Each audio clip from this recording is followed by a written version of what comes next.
La conferencia que tengo preparada, esta ponencia para todos ustedes, se denomina Reestructuración de la División de Poderes y de la Administración Pública, porque parte de algunos elementos interesantes que voy a compartir con todos ustedes. De entrada, nosotros sabemos que trabajamos bajo una estructura de división de poderes, mal llamada división de poderes, pero doctrinarios han establecido que en realidad esto es una división de funciones. Es decir, es un poder que para su ejercicio se divide en ejecutivo, legislativo y judicial. Y sabemos claramente cuáles son las funciones de cada uno de ellos. No tiene caso ahondar porque ya lo sabemos. Lo que sí es importante destacar es si esta división de funciones actualmente está funcionando para nosotros. Si actualmente está brindando el servicio a los gobernados que merecemos y sobre todo si está tratando de mermar las deficiencias y rezagos que actualmente hay en la administración pública. Quiero hacer la distinción que no es lo mismo derecho administrativo que administración pública. La diferencia es importante. Típicamente el concepto de administración pública es referido al Poder Ejecutivo, el que se encarga de administrar los dineros del pueblo y ejecutar las leyes. Esa es la administración pública. El derecho administrativo, en cambio, es una rama del derecho público que va a estudiar la organización y estructura de las tres funciones o divisiones de poderes: ejecutivo, legislativo y judicial. Pero coloquialmente, cuando escuchamos hablar administración pública, lo asociamos al Poder Ejecutivo.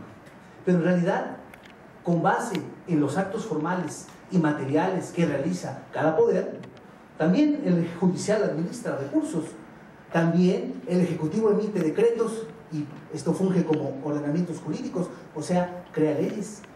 El judicial también lo hace.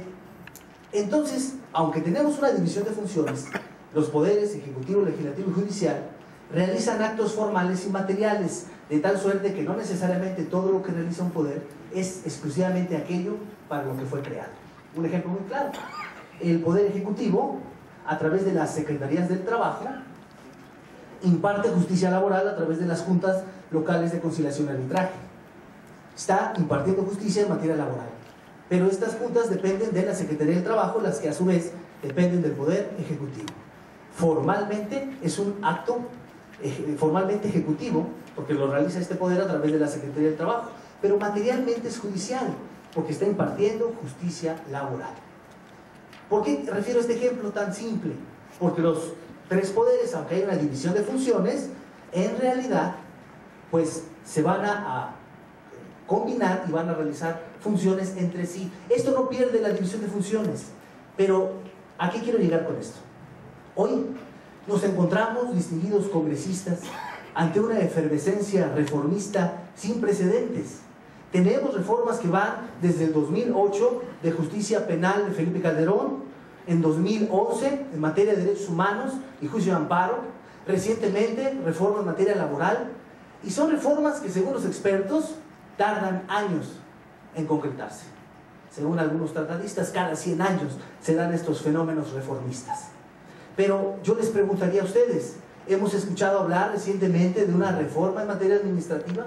¿Hemos escuchado hablar de una reestructuración de la división de funciones? ¿Hemos escuchado hablar de la tan afamada reforma administrativa que estamos esperando muchos juristas? No. Y la razón es porque desafortunadamente tenemos presentes los rezagos, tenemos presentes las circunstancias que debemos resolver, pero no lo estamos haciendo. Celebro estos congresos porque parte de aquí surgen ideas importantes para poder atacar esas deficiencias de las que hablaré en un momento más. Pero el primer punto de mi ponencia es la división de funciones. Distinguidos congresistas, estamos en presencia de una transición a la democracia. ¿Qué es esto? Desde 1917, cuando se constituye una democracia, una dictadura con disfraz de democracia, porque para esas fechas aún imperaba el famoso partido hegemónico, el que comandaba y daba las órdenes, el que decía quién era presidente. Bueno, pues de ese tiempo para acá, en el 2000, cuando Vicente Fox gana las elecciones, es cuando los expertos en democracia dicen que en ese momento se empieza a permear la democracia. Ya estamos ante elecciones competitivas, ya no era un partido, ya había elecciones competitivas. Órgano arbitral que decidía sobre las elecciones. Y finalmente, reconocimiento de las libertades. Cuando se dan estos elementos, los tratadistas afirman que estamos en una transición a la democracia, pero no es una consolidación total. ¿Cuándo se va a dar esta consolidación total de esta democracia?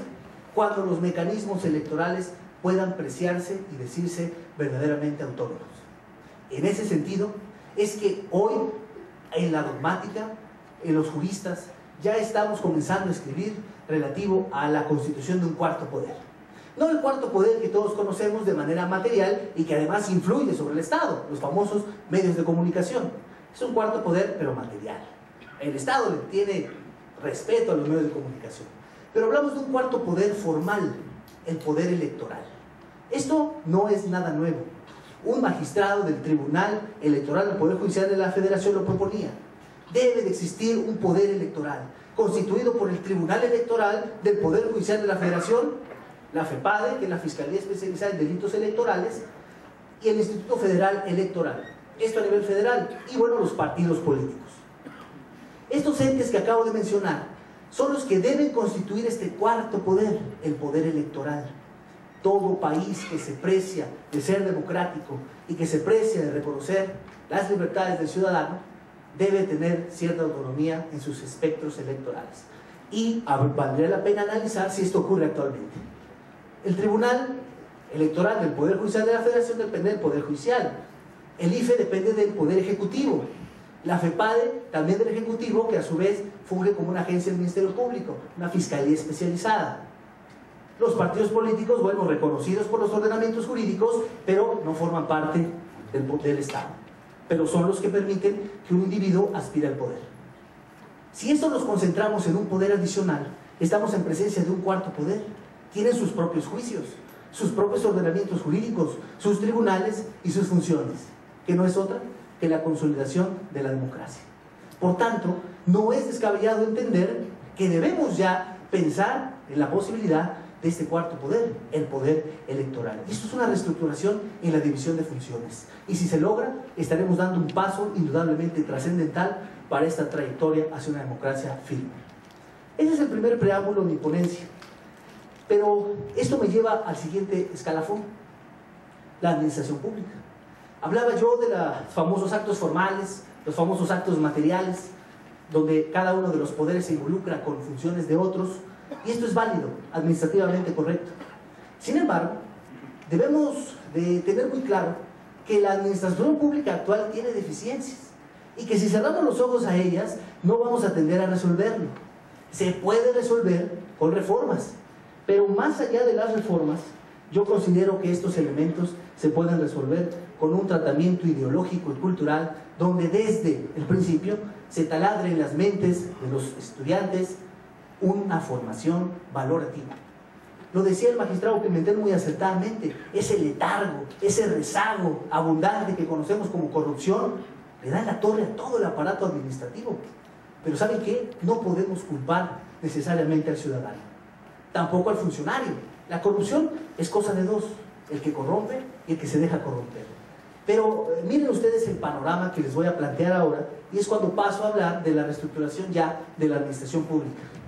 Miren, cuando nosotros advertimos un funcionario, vamos a hacer un trámite, y decimos que la administración pública todo es tardado, todo es, desafortunadamente, se retrasa, un oficio, un formato, me tarda 1, 2 o 3 semanas de estar haciendo colas largas. Esa es mi visión como ciudadano, como usuario. Pero ¿qué pasa con el funcionario que está atrás del escritorio? Aquel que gana 4 o 5 mil pesos a la quincena, que tiene que mantener a su familia, pagar una renta, que tiene hora de entrada pero no tiene hora de salida. Se va 10, 12, trabaja sábados, trabaja domingos, tiene un contrato que no le da una certeza jurídica laboralmente hablando, porque son contratos temporales que se los van renovando para que no haga antigüedad, le cargan la mano. Y entonces nosotros llegamos y qué mal servicio. Pero no entendemos que ese individuo es presa también de la desmotivación que la administración pública genera en él. Es un individuo frustrado laboralmente, que no nos presta un servicio más allá porque él no puede subsanar sus propias necesidades. Esto se tiene que terminar. Y estas deficiencias comienzan con el primer punto que yo denomino como los famosos aviadores. Tuve la oportunidad de participar en el reciente Congreso Iberoamericano de Derecho Administrativo y ahí se mencionaba algo muy interesante. El doctor Fernández Ruiz mencionaba los famosos directores y directores adjuntos. Oye, ¿qué es eso? pues hay un director y un director adjunto. Oye, ¿cuál es la función? Bueno, la función del director es, más allá de reflectores, desayunos, ruedas de prensa, el director adjunto es el que hace el trabajo. Oye, ¿y quién les paga? Nosotros, porque nosotros de nuestro erario público les estamos pagando. Oye, si no tiene tiempo o su función es publicidad, pues que haya un solo director. Y si no puede cumplir con las funciones, seguramente habrá una lista de personas que cubran con los requisitos. Pero no duplicidad de funciones.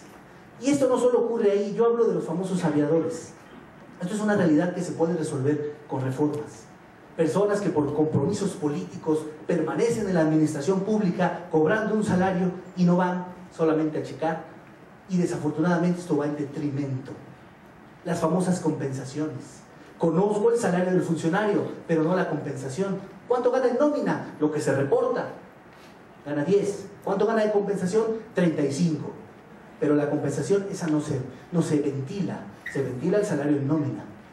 En cambio, el que trabaja, el que hace el esfuerzo, el que está haciendo los documentos todos los días en atención a ventanilla, ese que permite que el aparato administrativo funcione, ese no tiene ni siquiera un contrato de más de 3 meses. Y nos preguntamos por qué hay rezago en la administración. Yo en una conferencia mencionaba, bueno, me preguntaba, bueno, es que Carlos Slim, el hombre más rico del mundo, que habita en nuestro país, pues tiene lo que tiene porque trabaja mucho. No, él está en un escritorio, viajando en avión, directamente haciendo negocios verbales, y los que trabajan son los que están atendiéndonos a nosotros cuando tenemos un problema con el celular o con un problema con nuestras telefonías de casa. Ellos son los que trabajan, ellos son los que le generan la riqueza a el hombre más rico del mundo, no él. Entonces, ¿quiénes son los que hacen caminar la administración pública? El que está ahí ganando 2,000 o 3,000 pesos de sol a sol, sin contrato, y los que tienen un mayor salario son los que tienen cargos que desafortunadamente en algunos casos no se ven, o necesitan de un adjunto, y aparte de un particular y de un asesor. Entonces, ¿de qué se trata? Desafortunadamente esto es un rezago y es evidente. No estoy descubriendo el hilo negro, es algo que vemos en la administración pública cotidianamente. Miren, se escuchaba una propuesta muy interesante que también se debe de erradicar. Algo que es sumamente importante erradicar de la función pública, porque si no lo hacemos, desafortunadamente vamos a seguir cosechando ese rezago. Sabemos que el abogado carga con un estigma, cargamos con un estigma, el estigma de la corrupción.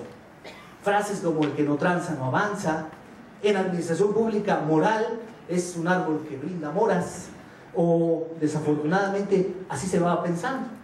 Miren, la corrupción es un letargo que no podemos culpar al funcionario por ello. Reitero, el funcionario es la víctima de las circunstancias. El funcionario, desafortunadamente, ante este embate de corrupción, va a tener que ceder en algunos puntos por anteponer su salvaguarda personal. Y esto va de la mano con el punto que yo comentaba. Necesitamos gente que tenga una verdadera convicción de servir, erradicar el amiguismo, erradicar el compadrazgo. Hace rato lo mencionaban ustedes y lo mencionaban acertadamente. No puedes poner a cualquier persona en un cargo público porque es mi amigo, porque el partido me lo mandó, porque es sutanito y perenganito, aunque no sepa nada del trabajo que le voy a poner a hacer. Eso se tiene que erradicar y eso se llama servicio profesional de carrera. El individuo que comienza desde abajo y que poco a poco con esfuerzo ha ido escalonando, ese es el que merece estar en las direcciones, es el que merece estar en las secretarías. Si no eliminamos ese sesgo de amiguismo, compadrazgo o compromisos políticos, seguirá estando revestida la administración pública de funcionarios que no tienen el compromiso, pero que sí pueden estar cobrando y en eventos. Y digo, no son todos. Yo conozco a funcionarios públicos que mis respetos se merecen, todo mi respeto y mi aprecio. Desafortunadamente en otros casos no es así. Y eso se tiene que terminar si queremos que avance el desarrollo de la administración pública. Miren, otro aspecto que es importante destacar, sobre todo en el ámbito de la administración pública, evidentemente, es la participación ciudadana.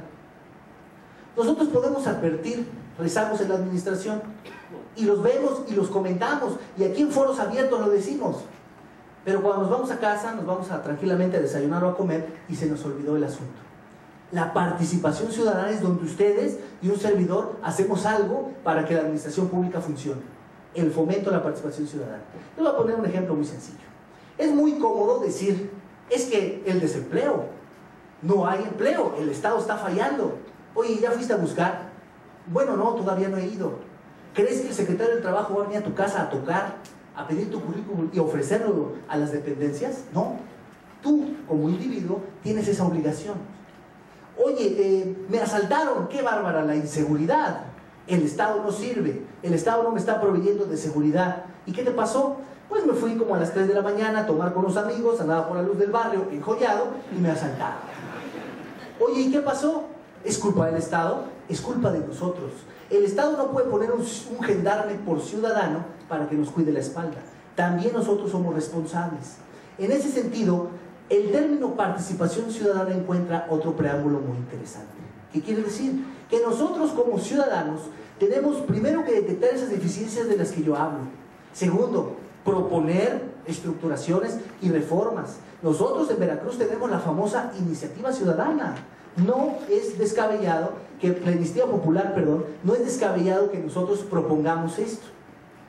Miren, hace rato lo decía una persona que preguntaba, es que ponen a cualquier funcionario, ¿no? Es médico y está en educación, es abogado y está en salud, pudiendo ser médico.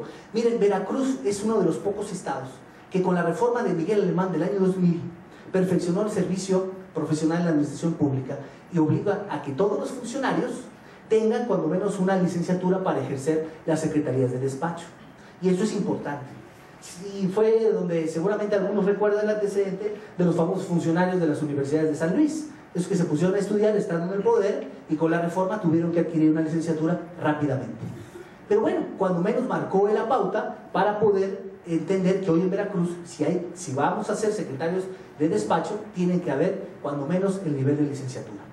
Desafortunadamente esto no pasa en los demás rubros, no pasa con los diputados, no pasa también, como decía el magistrado, con algunos jueces municipales que apenas saben leer y están ejerciendo actividad jurisdiccional.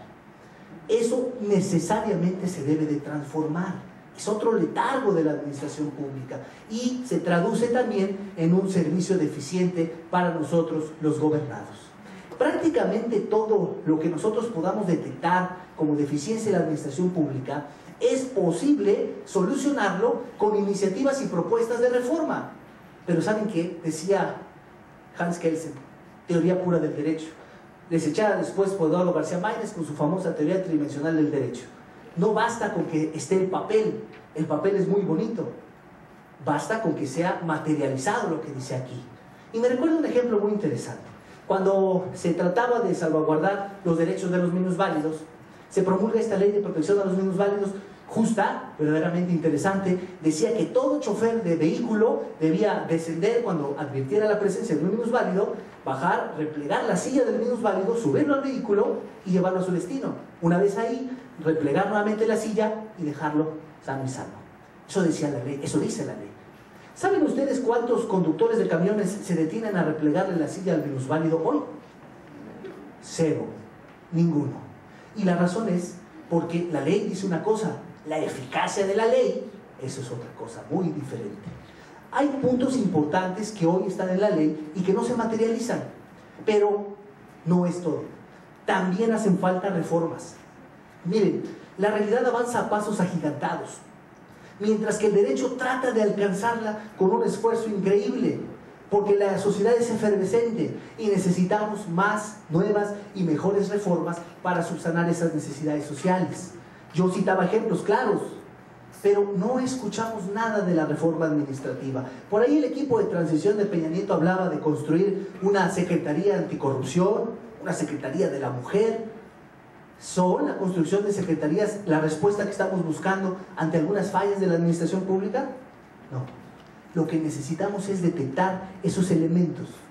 Primero, combatir el rezago más importante que tiene la administración, que es ese cáncer, ese letargo, la corrupción. Y esto es una batalla no solo jurídica, sino ideológica, cultural, educacional.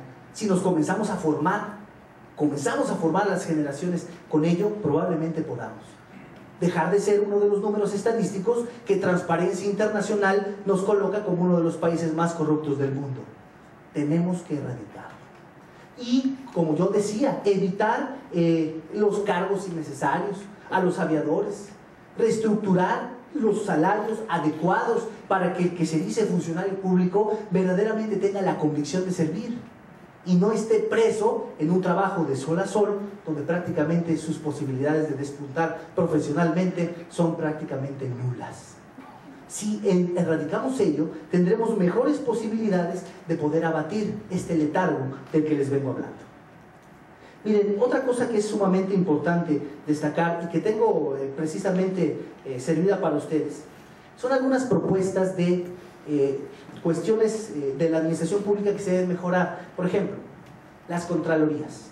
La Contraloría no es una secretaría de despacho, pero la Contraloría funge como tal y es una dependencia centralizada que se encarga en un momento dado de advertir el buen destino de los recursos de la dependencia.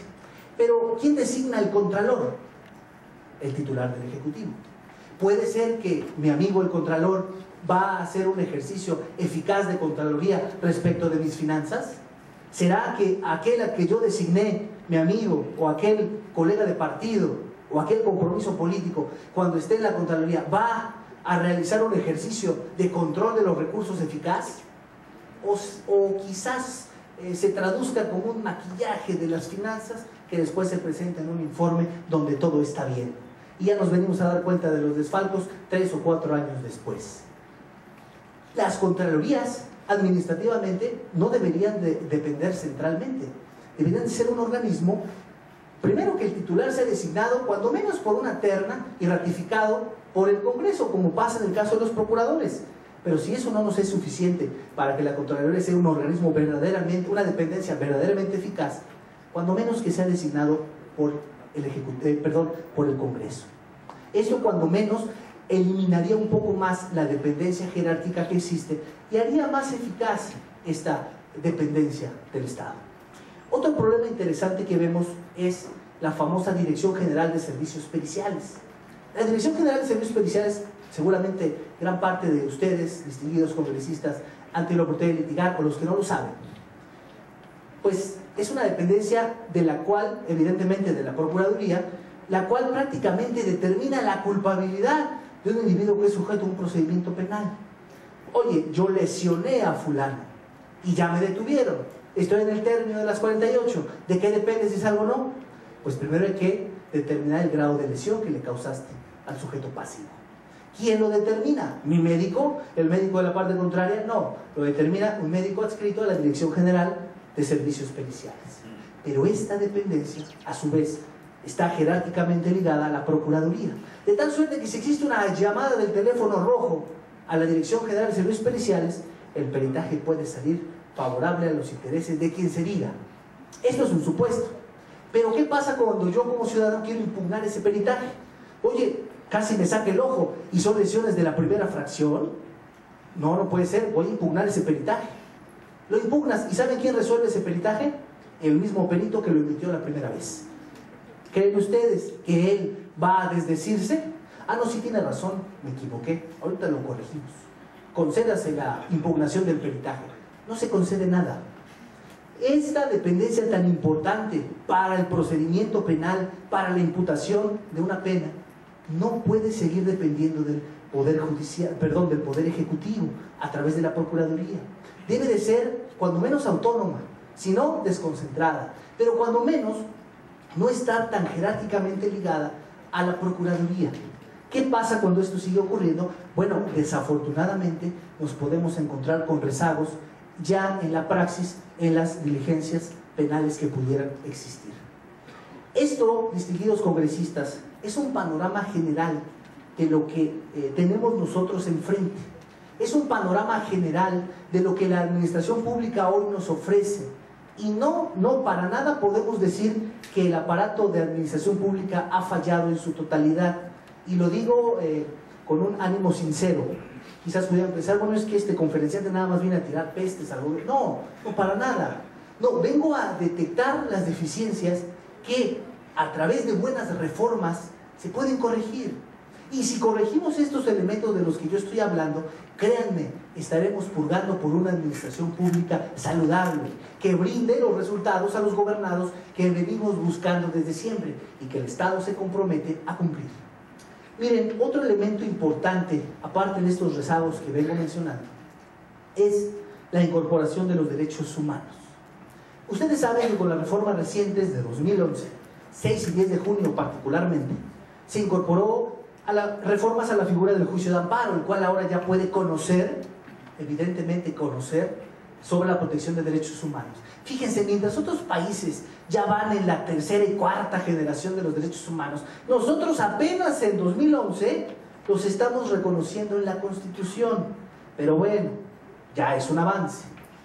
Quiero decir que me congratulo que Veracruz fue un estado pionero en el reconocimiento de derechos humanos desde el año 2000.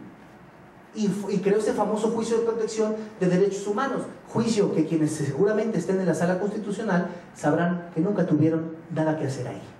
Esa sala constitucional, cuando conoce del juicio de protección de derechos humanos, no hacía nada. ¿Por qué? Porque se sobreseían los juicios.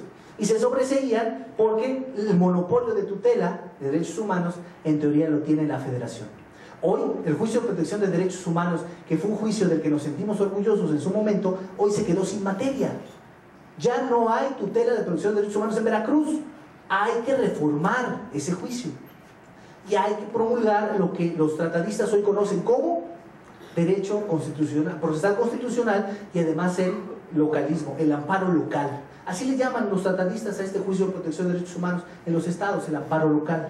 Pero bueno, esa es harina de otro costal. A lo que yo quiero llegar es que con el reconocimiento de los derechos humanos en estas reformas de 2011, existe una figura denominada control difuso. Seguramente la mayoría de ustedes está familiarizado con este concepto del control difuso, dividido en control convencional y control constitucional. El control convencional y el control constitucional no son otra cosa que, y cito textualmente el texto, y esto es sumamente relevante porque es parte de la propuesta que yo vengo a hacer en este foro. Es decir, tengo que proponer algo, o esa es mi intención. Miren, dice el ordenamiento jurídico reformado, leo textualmente, tercer párrafo del artículo primero: todas las autoridades en el ámbito de sus competencias tienen la obligación de promover, respetar, proteger y garantizar los derechos humanos. Esto abre la puerta al control difuso, que se divide en control convencional y control constitucional. Grosso modo, para no abrumarnos con toda esta dogmática, es que todo funcionario, todo servidor público en Veracruz tiene la posibilidad de hacer caso omiso de la ley o de la propia Constitución cuando se encuentra ante una circunstancia que vulnera derechos humanos reconocidos por nuestro país. Ejemplo: el Ejecutivo emite un decreto en el que ordena al secretario de Educación que aísle un recurso que ya estaba previamente destinado para el sector educativo. ¿Sabes qué? Ese recurso ya no se va a utilizar para esto. ¿Por qué? Pues porque ya no nos alcanzó, lo vamos a destinar para otra cuestión. Un decreto. El secretario de Educación puede desestimar esa instrucción y puede emitir un acuerdo diciendo: no acato este decreto. Oye, pero si es tu superior te va a correr. Oye, pero si la Constitución te obliga a que tomes las decisiones que tomes esos decretos y los ejecutes. No, no va a pasar. ¿Por qué? Porque voy a ejercer mi control difuso y voy a determinar que si esto vulnera el derecho a la educación que está reconocido por tratados, entonces yo tengo la posibilidad de desestimar esa arbitraria decisión. En el momento en que los funcionarios de la administración pública, estatal y federal entiendan que con el control difuso promulgado hoy en nuestra Constitución pueden salvaguardar los derechos humanos, aún por encima de lo que dice la Constitución y por encima de lo que digan los ordenamientos federales, en ese momento podremos seguir avanzando en esta tutela de derechos humanos. Pero muchos funcionarios no lo saben. Creen que eso del control difuso es solamente para jueces, magistrados, litigantes. No, dice, y se los leí textualmente, todo funcionario. Concluyo brevemente por cuestiones de tiempo. Es importante establecer una división de poderes donde nos planteemos la posibilidad de un cuarto poder, un poder electoral, para seguir cimentando las bases de una democracia firme. 2. Es necesario abatir con todos esos letargos que hace unos instantes pude referirles, relativos a aviadores, malos salarios, inestabilidad laboral del funcionario, corrupción. Si no acabamos con eso, podemos hacer 20, 30 reformas y ninguna va a funcionar. 3. Los funcionarios de la administración pública tienen que entender que hoy tienen una herramienta en sus manos poderosa, el control difuso, de salvaguarda de derechos humanos. Ya esa famosa pirámide kelseniana, donde la Constitución estaba por encima de todo, en materia de derechos humanos ya se acabó. Hoy, por encima de todo, está el respeto irrestricto a los derechos humanos de los gobernados. Muchísimas gracias por su atención y estoy a sus órdenes. Bien, quiero invitar ahora al licenciado Gabriel Cárdenas Mateos. Él es subprocurador de Asuntos Contenciosos, quien en esta ocasión hace entrega de un reconocimiento a nombre de la Secretaría de Finanzas y Planeación por su exposición. Muchísimas gracias, doctor. Qué grato tenerle en este lugar.